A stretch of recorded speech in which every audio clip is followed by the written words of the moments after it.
3 days back ஒரு patient வந்தாங்க. ரொம்ப மூச்சு விட முடியாம, முகப்பகுதிலாம் வீங்கி போய், தாடை பகுதிலாம் வீங்கி போய் வந்திருந்தாங்க. அவங்க என்ன அப்படின்னு நம்ம பார்க்கும்போது, அவங்களுக்கு இருந்தது தான் ஆஞ்சியோடிமா. இந்த ஆஞ்சியோடிமானா என்ன? எதனால இதெல்லாம் வருது? அப்படின்றத நம்ம பார்க்கலாம். ஆஞ்சியோடிமா வரத்துக்கு ஃபர்ஸ்ட் ஸ்டேஜில அர்டிகேரியான்ற லீஷன் யூசுவலா வரும். இது நெறைய பேர் இந்த அர்டிகேரியா லீஷன்ஸ் பல வருஷமா இருந்து ப்ரோக்ரஸ் ஆகி ஆஞ்சியோடிமா வரவங்களும் நெறைய பேர் இருக்காங்க.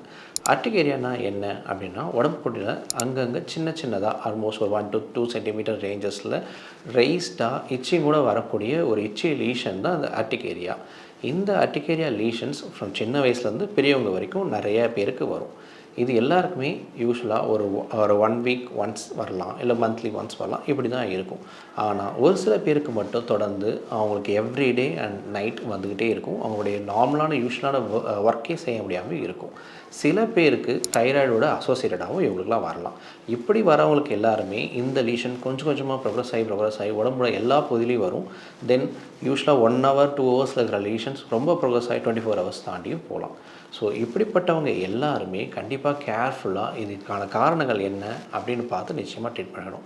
காரணங்கள் அப்படின்னு பார்க்கும்போது சில விஷயங்கள் எக்ஸ்டர்னல் அண்ட் சில விஷயங்கள் இன்டர்னல் இருக்குது.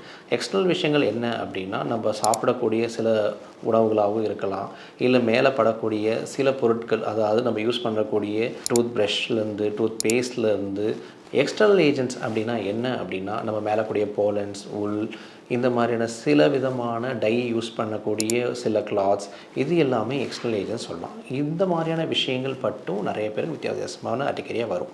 ரொம்ப அலர்ஜி அதிகமாக இருந்துச்சு அப்படின்னா ஈவன் சன்லைட், கோல்டு இதெல்லாம் கூட ட்ரிகர் பண்ணி அவங்களுக்கு இந்த மாதிரி தடிப்பான லீஷன்கள் வரலாம். மற்ற விஷயங்கள் என்ன இது ட்ரிகர் பண்ணுது அப்படின்னு பார்க்க போனால், ஏற்கனவே நான் சொன்ன மாதிரி தைராய்டு டிசீஸ் அதிகமாக இருக்கிறவங்களுக்கு இந்த மாதிரி யூஸ்வலாக அந்த லீஷன்ஸ் வந்துக்கிட்டே இருக்கும்.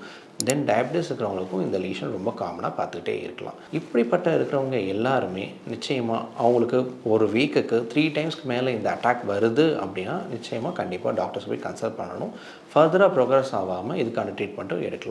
நான் ஏற்கனவே சொன்ன மாதிரி ஆஞ்சியோஎடிமா, அதாவது இந்த அர்டிகேரியாவோட நெக்ஸ்ட் ஸ்டெப் அப்படின்னா என்ன அப்படின்னா, இந்த ஆஞ்சியோஎடிமானா அந்த அர்டிகேரியல் லீஷன்ஸ்னால் அதிகமாகி நம்ம தாடை பகுதியிலையோ முகப்பகுதியிலையோ கொஞ்சம் வீக்கங்கள் உருவாகும். இந்த வீக்கங்கள் என்ன பண்ணும் அப்படின்னா, நம்ம மூச்சுக்குழாய் பகுதியை அடைக்க ஆரம்பிச்சிடும். கொஞ்சம் கொஞ்சமாக அதை அடைக்கும் போது என்ன ஆகும், அவங்க மூச்சோடவே சிரமப்பட ஆரம்பிச்சிருவாங்க. அது உயிருக்கையும் பாதிப்பாக ஆரம்பிச்சிடும். இப்படிப்பட்டவங்க வித்தின் 24 ஹவர்ஸில் நிச்சயமாக ட்ரீட்மெண்ட் எடுத்தே ஆகணும். அப்படி எடுத்தால் மட்டும்தான் அதுலேருந்து ஈஸியாக வெளில வரலாம். அதே மாதிரி ஒரு டைம் ஆஞ்சியோடமா அட்டாக் வந்துருச்சு அப்படின்னா செகண்ட் அட்டாக் அந்த சீக்கிரமாகவே வர ஆரம்பிக்கும். அதனால் ரெகுலரான ட்ரக்ஸில் கொஞ்ச நாள் இருக்க வேண்டியது நிச்சயமாக அவசியமான ஒன்று. இது மேலும் இதில் என்ன ட்ரீட்மெண்ட்ஸ் ஆப்ஷன்ஸ்லாம் இருக்குது, என்னென்ன ரீசன் அட்வான்சஸ் இருக்குன்றதை நிச்சயமாக நம்ம வர வீடியோஸில் பார்க்கலாம். தேங்க்யூ.